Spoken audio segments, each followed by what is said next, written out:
तुम निकाह ना करो उन औरतों से जिनसे तुम्हारे बाप दादा निकाह कर चुके हैं। जो जो लोग अपने बाप दादा की बीवियों से ज़माना जाहिलियत में निकाह किए बस वो गुजर चुका, इल्ला मा कद सलफ गुजर चुका वो, इन्नहु काना फाहिशतन व मक़ता, बेशक अपने बाप दादा की बीवियों से निकाह करना फाहिशा बेहयाई व मक़ता अल्लाह को गुस्सा दिलाने वाला काम है, वसा सबीला और ये बुरा रास्ता है।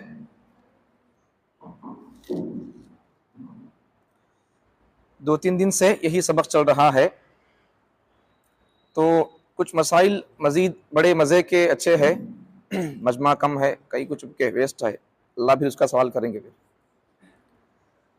दो तीन दिन से सबक चल रहा है, कुछ मसाइल है बाप दादा की बीवियों से शादी करने के बारे में, कुछ मसाइल समझें। कल सवाल उठाया था मैं, एक सवाल क्या, अगर बाप दादा में से कोई बंदा अगर किसी औरत से शादी कर दिया तो फिर उसकी औलाद के लिए ये बंदा बाप दादा में से कोई बंदा किसी और शादी कर लिया तो इसकी औलाद के लिए ये बंदा जिससे शादी किया वो औरत इसकी नस्ल के लिए हराम होगी। ये बात तो पक्का मालूम होगी, आयत के साफ मतलब से और आयत के सीधे मतलब से बात मालूम हो रही, तर्जुमा से मालूम हो रही है। अब इस आयत का उल्टा मतलब है, निकाह तुम्हारे बाप दादा जिन औरतों से निकाह करें उन औरतों से तुम निकाह नहीं कर सकते, ये मालूम हो रहा साफ सीधा मतलब इसका उल्टा मतलब क्या है? उल्टा मतलब क्या है इसका?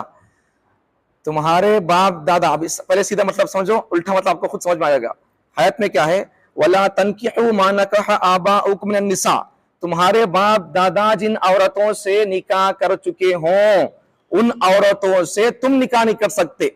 सीधा मतलब, सीधा तर्जुमा। इसका उल्टा मतलब क्या है, तुम्हारे बाप दादा जिन औरतों से जिना कर चुके हों वो औरतें भी तुम्हारे लिए हराम है।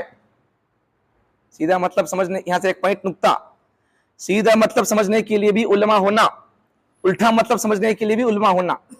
हर मौके पर उलमा की जरूरत है दोस्तों, समझे नहीं हम, दुश्मन समझ गए आज, इसीलिए आपको और हमको काटने का काम कर रहा है। अजीब बात तो ये कि हम दुश्मन के निशाने को और दुश्मन के प्लान को हम पास करते जा रहे हैं। अंधेधुन और नादानीपन में दुश्मन के हम प्लान को पास करते जा रहे हैं। दुश्मन का प्लान क्या है, अवाम को उलमा से काट दो, उलमा को अवाम से काट दो, यही उसका प्लान है। समझ में आती बात? क्यों? इसलिए कि जब ये कौम इस मिंबर मुसल्ले पर बैठने वाले हजरात से जब जुड़ जाएगी तो फिर जैसा आज से 100-150 साल पहले, 400 साल पहले जब अंग्रेज आया था तो उनसे मुकाबला करने में ये कौम की जान में जान पैदा करने वाली कौम और इस कौम में जान पैदा करने वाली यही हजराते अंबिया की वारिसीन की जमात थी। अगर ये कौम को अगर हम इनको सुला देंगे तो फिर ये कौम बेदार नहीं होगी। जब ये कौम बेदार नहीं होगी इनको काटने में आसानी होगी। आपको काटने के लिए पहले हमसे काटा जा रहा है, आपके ईमान को काटने के लिए, आपके ईमान का खातिमा करने के लिए सबसे पहले स्टॉप उलमा से काटा जा रहा है। समझो हालात को, जब तक किसी भी कौम का रिश्ता अपने गुरुओं से, पंडितों से होगा वो कौम गुमराह नहीं होती। जब अपनी, चाहे इबादतें क्यों ना हो, इबादतें होती हुई भी अगर अपनी कौम के पंडितों से, उलमा से, अपने मजहब के मजहबी पेशवाओं से अगर रिश्ता कमजोर और खत्म हो गया, इबादतें नहीं, ईमान भी खतरे में हो जाएगा, फिर मजहब भी खतरे में आ जाएगा। फिर समझो, आगे चलो। तो हम आयशा रज़ी अल्लाह अन्हा रिवायत बयान का समझ में आ गया। सीधा मतलब तो क्या, तुम्हारे बाप दादा की बीवियों से तुम निकाह नहीं कर सकते। उल्टा मतलब क्या, तुम्हारे बाप दादा में से अगर कोई बंदा किसी और से जिना कर चुका है तो फिर वो औरत जिससे तुम्हारे बाप दादा ने जिना किया है वो भी तुम्हारे लिए हराम है।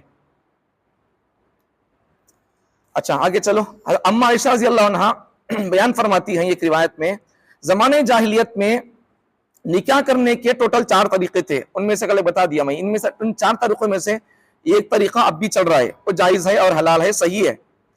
एक तरीका तो क्या, कोई आदमी किसी को भेजता रिश्ता, ये आदमी इसे रिश्ता भेजता, इसकी बेटी है, रिश्ता भेजकर क्या बोलता है, भाई मैं तुम्हारी बच्ची से रिश्ता करना चाह रहा हूं, इन से रिश्ता भेजता, मिस्टर एक्स मिस्टर वाई को रिश्ता भेजता है, मिस्टर वाई क्या बोलता है, अच्छी बात बा, मैं मेरी बेटी से निकाह करता हूं, लेकिन इन क्या बोलता है, मिस्टर वाई एक्स से बोलता कि तू मेरी बेटी के लिए मेहर कितना देगा, वही बोलता सो मिस्टर वाई एक्स को। उसके बाद फिर उन मेहर क्या देता क्या नहीं वो बोलता था, उसके बाद फिर निकाह हो जाता था। ये सही रास्ता और सही तरीका निकाह का अब तक भी चलता आ रही है, यही होना है। अब ये सही तरीके में एक नई फिटिंग आ गई है। वो नई फिटिंग क्या है, नई फिटिंग क्या है वो, अब इधर से इन पूछता था नहीं मेहर कितना देता हुआ, तो बोलकर मिस्टर वही एक्स से पूछता था। अब इन आज के जमाने में पहली गलती, ये सही तरीके में पहली गलती क्या, इनको पूछते नहीं तुम्हें कितना देते मेहर बोलकर। दूसरी गलती, इनको खुद भी अकल नहीं है कि हमारे शरीयत में मेहर देना है बोलकर। निकाह के वक्त मौलवी साहब पूछे, खाजी साहब पूछे मेहर क्या देना क्या देना क्या बोलकर, नौशो क्या बोलता, चिच्चा को पूछो, अजी चिच्चा कहाँ है जी, फिर चिच्चा नहीं, मामू कहाँ है, दादा शादी करा सो तू तेरे बाबा, संसार करने का तू तेरे बाबा, शरीयत समझत नहीं उनको कह देता तू देना सो भाई। अगर तुम्हारे घर में तू कमाता था बाबा देता था, अब पहले बोल को आना था, बाबा मुझे पहले पैसे दे डालो, मेहर की मैं देना रहता, वहां तुम्हें कहा तो बाहर मसरूफियत में तुम्हें रहती मशगूल रहती, मुझे दे डालो बोलना था, या फिर उनको बिठा लेकर लाकर बिठा लेना था यहाँ बाजू में, तुम्हें पूरे कार्रवाई में तुम्हें रहो बोलकर। इससे पूछे तो चिच्चा को बोलो बोलता, फिर तो चिच्चा को बोलता, मामू को बोलो, वकील को बोलो, अब किसे बोलना कि अब ये हाल है। तो एक पहली गलती तो लड़की वाले की तरफ से पूछते नहीं मेहर, जबकि इनका हक है वो। दूसरी बात तो क्या, इन्हों भी देते नहीं, देना चाहते नहीं, फिर देने की बात ही नहीं होती। अगर देने की बात होती है तो फिर वो भी चाराने आटाने, चाराने को आज अंगड़ भी नहीं आ रही है, जो जलाने का काम करती है, जलाने का काम करने की अंगड़ भी नहीं आ रही है, सीने का काम करने की सुई कहां आएगी। समझ में आ रही बात, बड़ी पॉइंट होते हैं, समझो, अकल से समझो, होशियार से समझो, दिल के भी और सर के दोनों आंख खोलकर सुनो। जलाने का काम करने वाली अंगड़ भी नहीं आती रुपए को, 2 रुपए है, ठीक है। अब सीने का काम करने वाली सुई कहां आएगी, आठने चारने को। अब फिर ये आपस में ये मर्द या औरत दोनों हराम है, हराम है। अब अल्लाह के नाम पर हलाल होना है तो इनके लिए फिर चुपके कैसे हो जाएगा, कुछ ना कुछ खर्च करना पड़ेगा। अगर यही मर्द एक औरत से अगर गलत ताल्लुकात कायम करना चाहता किसी ढाबे पर जाकर, तो फिर वहां हजारों का पैसा लुटाना पड़ता। हालात पर एक बात बोलता हूं, यहां से एक बात याद रखो, ये बात याद रखो, इस बात एक हालत पर एक बात बोल रहा हूं। अभी 2-3-4 दिन पहले मुजफ्फरनगर में हमारी मुसलमानों की 40 पर 4 या 40 पर 3 बच्चियां एक अड्डे पर पकड़ी गई, बुरकापोश, ओढ़नियां, बुरके ओढ़कर है। अब वो सच में मुसलमान बच्चियां है या बाज उसमें झूठी भी थी, वो और बात है। पुलिस उनको छापा मारी और ये बच्चियां पकड़ी गई वहां पर मुजफ्फरनगर में। इनका जिम्मेदार कौन, कौन है जिम्मेदार साहब? खाली किस्से अबू बकर के, उमर के बोलते जाएंगे, हालात सुधरेंगे नहीं। जिना के असबाब क्या, मैं इसी पहले बता दिया था। पूरी दुनिया में अब हमारा इंडिया रेप के केसेस में 4th नंबर पर है। अब हमको क्या करना है, क्या करना है? जिना के असबाब क्या मालूम करना है। बेपर्दगी, बेहयाई, शादियों में देरी, ये सब पढ़ना करते, 30 साल तक पढ़ते रहना है। बालिग हो गया 15 साल 14 साल, बल्कि आज इससे पहले और एक किस्सा बता दिया था मैं, 8-9 साल की बच्ची, एक बच्ची 8-9 साल की, एक, ये सब क्यों बोल रहा हूं, आप नाराज नहीं होना, हालात भी बोलता हूं मैं, कुरान में हालात भी है। कुरान में अल्लाह ताला ऐसा बोला था नहीं, अल्लाह खाली हमारे रबी के बारे में क्या तो नमाज के बारे में बोला था। अल्लाह यूसुफ अलैहिस्सलाम का किस्सा कहीं को बोला, मूसा अलैहिस्सलाम के जमाने का फिरौन का किस्सा कहीं को बोला, हारून का किस्सा कहीं को बोला ताला। इन तमाम बातों से पता चलता है कि हालात पर बोलने से ये करेंगे तो ऐसा होगा, ये गुनाह करेंगे, ये अजाब, ये वैरस आएगा, ये बताने के लिए है। ये सुनोगे तो बेदार होंगे, काम करने में आसानी होगी। बीमारी क्या मालूम नहीं है, इलाज क्या कराएंगे साहब? बीमारी मालूम होगी, दवाई लिखने में आसानी होगी। मैं बीमारी बोल रहा हूं सब, इलाज भी बोलूंगा, लेकिन काम करना है। बीमारी बोलता हूं, इलाज के लिए दवा भी लिखता हूं, काम निकलना हमारी जिम्मेदारी है, आपकी जिम्मेदारी, मेरी जिम्मेदारी है। सुनेंगे ना तो फिर कैसा, समझ में आएगी बात? तो 8 साल की, 5, 6, 7 साल की, 8 साल की बच्ची, आज से एक 15-20 दिन पहले का किस्सा, ये महीने के अंदर का, 8-9 साल की बच्ची, इस 8-9 साल की बच्ची की इज्जत और इसकी इज्जत को तार तार किया गया, इंग्लिश में बोले तो रेप, अरबी में बोले तो जिना, अब हमारी बातों में बोले तो मुंह काला करना, जिना करना, बदकारी करना। 8-9 साल की बच्ची से 3-4 बच्चे, वो भी बालिग भी नहीं, बच्ची भी बालिग नहीं है, 8 साल 6 साल की बच्ची, अब फिर इसकी इज्जत लुटने वाले 4-5 बच्चे, 3-4 बच्चे, एक 9 साल का, एक 11 साल का, एक 14 साल का, बाद में उसे 3 बच्चे उसकी इज्जत लूटते हैं, जबकि 3-4 बच्ची बालिग नहीं है, वो बच्ची खुद बालिग नहीं है, ये 3-4 बच्चे उसकी इज्जत लूटते हैं, उसे मर्डर कर देते हैं। ये सब क्या हो रहा है? हम कहां हैं? नमाज पढ़ के मुझ के जा रहे सो, ये सब हमारी जिम्मेदारी नहीं है। समझ में आ रही बात? जितनी जिम्मेदारी तकादे जैसे होंगे, काम ऐसा करना पड़ेगा। मैं रोज बमड़े मार रहा हूं, कब अल्लाह मेरी मौत आता नहीं है, लेकिन जब तक हयात है तब तक बोलता रहूंगा हालात पर। मुझे मेरी कौम को मुझे सुधारना है। नबी का वारिस मैं हूं, आप नबी के आशिक, हम नबी के वारिस, हमको नबी की काम करना है, मेहनत, कौम को, पूरी कौम को संभालना है, बच्चों को संभालना है, खवातीन को, बच्चियों को संभालना है, आपको संभालना है, बड़ों को संभालना है, नौजवानों को संभालना है, जो हमारी कौम का क्रीम तबका है, सबको संभालना है। तो फिर क्या करना पड़ेगा? वो फिक्र, वो काम करना पड़ेगा। सिर्फ 2 रकात, अगर नबी सल्लल्लाहु अलैहि वसल्लम भी 2 रकात पढ़ के चले जाते तो फिर ये सब बोलने का नहीं होता था। नबी सल्लल्लाहु अलैहि वसल्लम इन तमाम काम बातों पर काम किए, आवाज उठाए, बोले, काम किए, इसलिए हम भी ये सब बातों पर बोल रहे हैं। अगर नबी नहीं बोलते, हमें कहीं क्यों बोलते साहब? बोलो। नबी जुमे के दिन सूरह सजदा, सूरह दहर पढ़ने को, और जुमे का एक मामूल था, इसलिए जुमे की फजर की नमाज में सूरह सजदा, सूरह दहर पढ़ते सो, उन्होंने पढ़े बल्कि पढ़ते सो, उन्होंने ये काम करे बल्कि हम कर रही सो। अगर उन्होंने नहीं पढ़ते सूरह सजदा और सूरह दहर फजर की नमाज जुमे के दिन, हम भी नहीं पढ़ते थे। उन्होंने ऐसा फिक्र ना करते कौम के नौजवानों की, बच्चों की और खवातीन की, अपनी कौम की बच्चियों की भी फिक्र नहीं करते। उन्होंने करे, हमें कर रही सो। समझ नहीं आ रही बात? लेकिन जरा सिस्टम अलग रहता है, जरा बदल के सिस्टम अपडेट होना पड़ेगा, अपडेट होना पड़ेगा, अपडेट होते रहना पड़ेगा। अपडेट होंगे तो हालात मालूम होंगे, अपडेट नहीं होंगे, वही पुराना फोन होगा तो फिर वो कभी स्टक होता रहता है। अपडेट होना पड़ेगा, अपने दिल दिमाग को अपडेट करते रहना है। कैसा काम करना, अब कैसा काम करना है, बेहयाई को खत्म करने के लिए क्या करना है, क्या कर सकते हम, क्या कर सकते हैं? टैंकी में हमेशा मैं मिसाल देता हूं, टैंकी के अंदर अगर 4 नल खुले हो, 4 सुराख पड़े हो, या 4 नल उसके ओपन हो, तो फिर टैंकी फुल करने के लिए 24 घंटे मोटर छोड़ा गया या फिर बोर छोड़ा गया है। मैं बोल रहा हूं, टैंकी को छोड़ना है, भराना है, वो बात की बात है। अगर टैंकी के अंदर पानी भरने के लिए मोटर छोड़ने का मकसद क्या है? टैंकी भरना है। मैं बोल रहा हूं, पहले उसके नीचे के नल ऑफ कर दो, सुराख ऑफ कर दो, खुद ब खुद टैंकी बंद हो जाएगी, भर जाएगी, बस उसका पानी महफूज रहेगा। मैं बोल रहा हूं ऐसा, नल ऑफ कर दो। आप कर रही काम क्या? ऐसा 24 आवर्स आप मोटर बोर छोड़ दिए।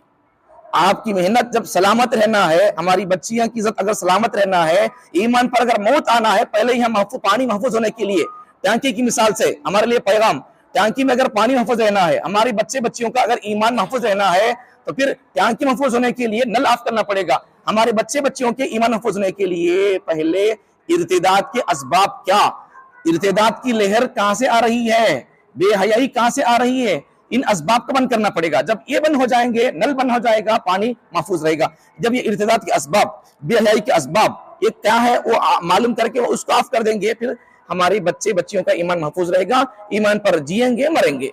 अब उनको इर्तिदाद के रास्ते में छोड़ दिए, गंदी नाली में छोड़ दिए उनको, अब उनका ईमान बचना, शर्म बचना, हया बचना, चेहरे पर दाढ़ी आना, सर पे टोपी आना, मेरे जैसा पगड़ी आना, वो होने वाला नहीं है। जुम्मे को, ईद को कब तो एक मर्तबा आएंगे, जाहिरी एतबार से मुसलमान होकर, कभी के इनके स्कूलों में और इनके कॉलेजों में इनको कुफ्र का प्याला पिला चुके होंगे, ये जहनी और फिक्री एतबार से कभी के मुर्तद हो चुके होंगे। दिल पर मेहनत करना है, दिमाग पर मेहनत करना है।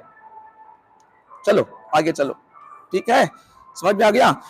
इर्तिदाद के असबाब क्या, ये सब बेहयाई के फैलने के असबाब क्या, उनको मालूम करना है, उन असबाब को बंद कर देना है पहले। अब इन असबाब को बंद करने के लिए क्या करना है? ये केसेस को बंद करने के लिए क्या करना है? बेपर्दगी को खत्म करना है पहले। भला हम पूरे मुसलमान मर्द अगर पूरी मस्जिद को फुल कर दें, मस्जिद फुल होकर डकार ले रही हो, अगर हमारी औरतों में दीन ना हो, हमारी ये मस्जिदों का फुल होना कोई काम नहीं आएगा। अलबत्ता इसके ऑपोजिट, अगर औरतें सुधर जाएं, इस वक्त के उलमाए किराम की मेहनत औरतों पर भी हो रही है, औरतों के अंदर भी जलसे और जोड़ों में बयानात खासकर हो रहे हैं, और उलमा की ख्वाहिश भी यही है, हमारी कौम बिगड़ने का सबब, असल सबब बड़ा असल सबब, हमारी कौम क्यों ये बुराई की तरफ जा रही है, हमारी कौम क्यों ये ऐसे ही सोती रहती है, ये बेराहवी में क्यों मुब्तला है, उसका एक असल रीजन सबब बयान कर रहे हैं उलमाए किराम कि आज हमारी कौम माँ बाप को घूर कर क्यों देखती है, माँ बाप की आंख में आंख डालकर क्यों देखती है, हाथ से लाश से पांव से क्यों मारती है। ये इसका सबब, बड़ा असल सबब औरतें, क्योंकि तो उनकी तरबियत नहीं होती। ऐसा जो सिस्टम यहाँ चल रहा है, क्या कुरान की तफसीर आपके लिए चाहिए? खाली कुरान को समझने का सिस्टम, कुरान सिर्फ हमारे लिए 600 मर्द के लिए क्या 600, औरतों के लिए कुरान की जरूरत नहीं है, तफसीर की जरूरत नहीं है। अरे कुरान तो सारी इंसानियत के लिए है। अल्लाह बयान कर रहा कुरान मजीद में, ये कलाम तो हमने सारी इंसानियत के लिए नाजिल किया है। तो फिर सिर्फ मर्द, अगर वो भी पूरे नहीं सुन रही, पूरे गांव के मर्द बने आकर नहीं सुन रही यहाँ पर, तो फिर जब सबको सुनना है, पूरी इंसानियत के अल्लाह का ये पैगाम मैसेज है, अब सिर्फ हम सुन दिए उन्होंने नहीं सुने, तो फिर कैसे बदलेंगे वो? अगर उनके अंदर इनकलाब आ गया, अगर वो सुधर गए, तो फिर ये सुधरने में देरी नहीं लगेगी। जब वो सुधर गए, मिसाल देता हूं, फ्रिज खराब है साहब, फ्रिज अगर खराब है, आप उसके अंदर कद्दू की खीर रखो और आप उसके अंदर और क्या तरकारी रखती रखो, वो खराब ही होगी। अगर वो सुधर गए तो फिर कुछ भी ज्यादा मेहनत की जरूरत नहीं है, कम मेहनत करना पड़ेगा, कम मेहनत की जरूरत लगेगी। फिर अगर वो सुधर गए, बदल गए, उनके लिए पढ़ने पढ़ाने का, समझने समझाने का सिस्टम तैयार हो गया, तो आगे चलो, ठीक है। सब चीजें होना चाहिए। अच्छा, अगर बाप दादा में से कोई जिना कर लिया, जैसा निकाह करने से जिससे निकाह किया उसकी औरत से उसके बच्चे शादी नहीं कर सकते, इसके ऑपोजिट मतलब वही है। अगर ये बंदा किसी से, बाप दादा में से कोई बंदा किसी से मुंह काला किया, तो इसकी नस्ल भी उस औरत से जिससे मुंह काला किया, उससे इसकी नस्ल शादी नहीं कर सकती आगे चलकर। अम्मा आयशा फरमाती हैं, ज़माने जाहिलियत में निकाह करने के टोटल 4 तरीके थे, उनमें से एक तरीका आपके सामने बयान कर दिया, वहां से बात चली गई। तो इन्होंने नहीं पूछते मेहर, उन्होंने भी देते भी नहीं। और एक बात भी देखो, याद रखो, कभी कभार क्या हो जाता है, देखो वही बढ़ो नहीं, औरतों की जब तक ये तालीम नहीं होगी तब तक सुधरेगा ही नहीं हमारा मुआशरा। अगर वो सुधर, फ्रिज अगर अच्छी है तो फिर आप क्या भी रखो उसके अंदर, वो अच्छा रहेगा। फ्रिज खुद खराब है तो फिर ये फ्रिज हमारी औरतें हैं। अगर ये सुधर जाएंगी, हमारी जमात की मेहनतें, हमारी उलमा की मेहनतें, हमारे जोर जल से इनकी तरबियत, इनको छुट्टियों में बिठाकर इनको पढ़ाना, आपका इनको छुट्टियों में जमात पे लेकर, ये सब रंग लाएगा कब? जब फ्रिज सही हो। तो फ्रिज ही सही नहीं है, आप उसके अंदर बकरा काट कर रख डालो, उजाला हो तो खराब हो जाएगा वो। ये फ्रिज सही होना, पहले फ्रिज सही होना, तो क्या करना, उसको मैकेनिक और उसके किसी और जो उसका माहिर है उसके जरिए से उसकी क्या करना है, मैकेनिक करके उसके सलामती का इंतजाम करना है। ये वही काम है, सलामती और उसको मैकेनिक करने वाली किताब ये है। जब इसका दर्स और इसकी तफसीर उनमें आएगी तो बेड़ंग के काम कौन से है, जिहाद के काम कौन से है, जाहिल लोगों के और ज़माने जाहिलियत के मुश्रिकों के अकीदे कौन से, बात खुलकर आ जाएगी। जब मालूम नहीं होगा, जब फ्रिज खराब होगी, ये सब हमारी मेहनतें रंग नहीं लाएंगी, अरसा गुजर जाएगा, क़यामत आ जाएगी, फिर उसके बाद में फिर बहुत मुश्किल है। अगर ऐसा कर देंगे, फ्रिज खराब है, सही कर दिए, अब क्या भी कर दो उसके अंदर सलामती रहेगा। फ्रिज खराब है, आप क्या क्या कर रही साहब, करंट के बगैर तलाश कर रही है, या फिर करंट ट्रांसफार्मर से करंट नहीं ऊपर रहा, क्या बोलकर वो सब देख रही है, ये कर दो बस काफी है। ताल्लुक करंट ट्रांसफार्मर से सही 600, वायर कनेक्शन भी सही है घर के अंदर, सिर्फ ये फ्रिज जरा क्या हुआ कि देख लो, वो अगर सही हो गया तो फिर ये तो पूरी नस्ल ईमान पर जिएगी, मरेगी। तो अब बाज मर्तबा क्या होता है, अगर ऐसा किसी आलिम साहब का दर्स या किसी मुफ्ती साहब का बयान सुनकर कोई बंदा, अगर मर्द भाई मेहर देना करते नहीं बोले तो बहुत अजाब करते अल्लाह ताला क़यामत के दिन जानियों की सफ में खड़ा करते करते बोलकर, अगर कोई बंदा सुनकर अगर अदा करने के लिए जाको, अब तक नहीं दिया था, अब अगर जाको दे तुम बोलकर दे रहा बोले, तो बीवी क्या समझती मालूम, देखो उनको भी इल्म नहीं है, क्या बोलती, क्या जी तुम्हें छोड़ डालती मुझे, अल्लाह बोलकर शुरू कर डालती। अब है नहीं ऐसा किस्से हमारे पास आते साहब, आए तो बोलने का हमें, अल्लाह तो छोड़ डालती मुझे बोलकर ये रोना शुरू कर डालती। फिर जब मालूम होता, शादी से पहले शादी कोर्स कराते, पर्दे के साथ, हिजाब के साथ, बच्चे वालों को बच्चे हल्दी नहीं चाहिए, हम जाते भी खाते भी, शरीयत में नहीं चाहिए वो। अगर निकाह करना है, वलीमा करना है, बाज फुक़हा और उलमा बोलते वलीमा वाजिब, बाज उलमा फुक़हा बोलते सुन्नत है, ठीक है, उससे हमको कोई लेना देना, उसकी महज पे हमारी कोई बात नहीं है, लेकिन इजाजत तो है करने की। अगर अब एक मसला आप बोलो, अगर मैं वलीमा कर रहा हूँ, वलीमे में अगर मैं हराम का पैसा लाकर कर दिया, दावा जायज होगी मेरी? वलीमा तो सुन्नत है, ये हराम का पैसा लाकर करना कहां से सुन्नत है? समझ में आ गई बात? ये है सो राइट बोल रहा हूँ बीच में। तो अब कर रहा सो क्या इन कर रहा सो क्या कम जाको दे रहा बोले तो उसे उन रो रही है, कहीं रो रही है मालूम नहीं है उसे। अगर शादी से पहले हम अब हमें बोल रही क्या साहब, जुमे में बोल रही, बयाना में, जलसे में बोल रही, सब कुछ बोल रही, मैं जलसे कर रही, रोज जलसे बयाना कर रही, ये शादी का परिवार नहीं करना, ये नहीं करना, वो नहीं करना बोलकर। अगर हम ऐसा कर देते शादी से पहले शादी वाले मर्द बच्चों को और बच्ची वालों को बिठाकर एक जगह पर बयान कर देते, देखो जी ये नहीं करना, देखो ये नहीं करना, देखो तुम्हारी शादी अगर शरीयत के मुताबिक होगी तभी हमारे काजी साहब आपका निकाह पढ़ाएंगे, आपको हमारे मुसलमानों के कब्रिस्तान में दफन करेंगे। ऐसे सख्त कानून अगर हम, आप और मस्जिद के कमेटी के लोग अगर निकल करते तो हमारी कौम डरती हल्दी करने के लिए। हमारी कौम अब हमारी कौम का हाल क्या है मालूम, नहीं दफन करते, क्या नहीं दफन करते, हमें तो करने का हल्दी, हमें मुहर्रम में नाचने का, साहब तुम्हें क्या करते कर लो। अगर ये जब ये सिस्टम नहीं बनेगा, अब भी नहीं बनेगा, आगे भी नहीं बनता, ये नहीं बनता भी, ये हमें बोल बोलकर मर जाएंगे, ये उजले हो जाएंगे, नहीं बनेगा सिस्टम। ये जहां जहां जिन जिन स्टेट में ये कानून बना नहीं, वहां के घरों के हर बच्चे, पूरे घर के बच्चे जितने बच्चे हैं पूरे बच्चे मकतब को आ रही और पूरे कौम नमाज मस्जिद फुल है। जब मस्जिद के जिम्मेदार लोग बेदार हो गए, उलेमा बेदार होकर ऐसे काम कर दिया, ऐसे कानून बने, सख्त कानून बने, तो फिर कौम डर को नमाज को आ रही है, बच्चे पूरी कौम के मकतब को आ रही है, सब कहीं को नहीं दफन करते करते बोलकर। अब जब वो काम करना था तब वो काम नहीं करे। अब हमारी कौम बेहिस हो चुकी है, बेहिस हो चुकी है। जब वो करते तो अच्छा था, अब वो हिस्स खत्म हो गया। अब हमारी कौम का हाल मेंटालिटी क्या है बोलो, मुसलमान दफन नहीं करते क्या, ठीक है वो दफन करते, इन्हें दफन नहीं करते यहाँ पर तो उन्हें दफन करते वहां पर। अब वो हिस्स खत्म हो गया, अब वो हिस्स एहसास खत्म हो गया। अब हम कुछ नहीं कर सकते। जब वो हिस्स था, डर था, दफन नहीं करते करते डरते थे लोग, अब वो हिस्स खत्म हो गया। कब कौन सा काम करना था जब वो काम करते थे, तो अब ये कौम वो नहीं करती थी, हल्दियां पल्दियां। जब वो नहीं करे, अब अगर ये बोलेंगे तो भी लपको साफ छोड़ डालो, कोई बात नहीं है, हम वहां जाकर मरते बोलकर ये बोल डालते। तो जब जिस वक्त जो तकाजा होगा उस वक्त वो काम करते थे तो हमारी कौम डरती थी, नहीं बेदार नहीं होती कौम। ये कब कौन सा काम करे, जब वो काम करो कौम जिंदा रहेगी, खिदमत के लिए आगे आएगी।